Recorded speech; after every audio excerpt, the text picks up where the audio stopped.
As the Cambodian peace process moved forward and we're moving towards elections, forming new government, as Deputy Assistant Secretary of State, I would make trips to Cambodia.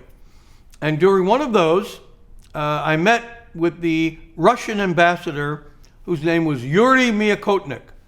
Very gregarious and very smart diplomat.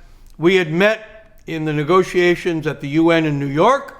We had gone out to dinner. He had been very open about talking about how the Soviets, when they were still the Soviets, had taken Prime Minister Hun Sen under their wing. He was a young guy, took him to Moscow for training, and how watched him evolve and then break away from anything to do with communism. So I'm with Miakotnik now in Phnom-Penh. He's got this wonderful house where his residence used to belong to the Australians, but had been given to the Russians, given to the Soviet Union and now to the Russians.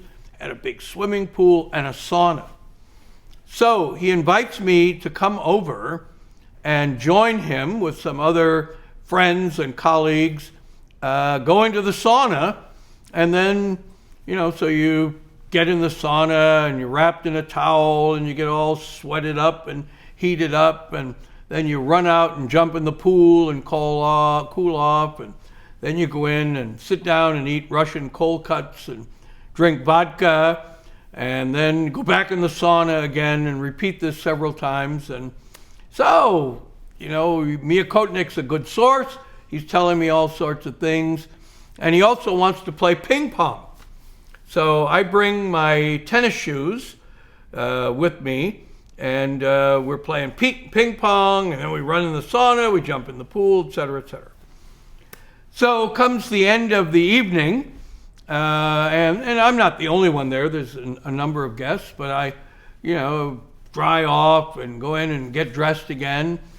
And I've got on my tennis shoes, informally dressed, and I leave and go back to the hotel and pack up, and the next day fly back to Washington, back to my office, when I discover that I forgot my dress shoes at Yuri Miakotnik, the Russian ambassador's home.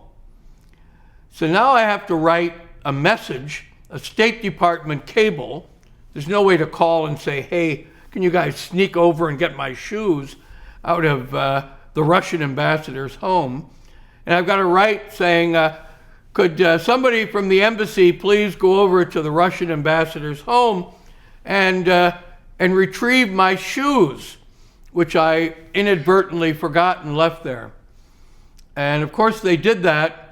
And that was when the security officers of the State Department came to see me and wondered what was I doing taking off my clothes at the Russian ambassador's home, and what was going on, and how did you happen to leave them there? So I think they thought, wow, they had caught me in some major scandal, some major indiscretion. Thank goodness there were other witnesses, other diplomats, other Americans who had been there for our jumping in the sauna, jumping in the pool, playing ping pong events. So I had a cover story, that story that covered and gave the real explanation. But for a while, it was going to be the scandal of the American official who left his shoes at the home of the Russian ambassador.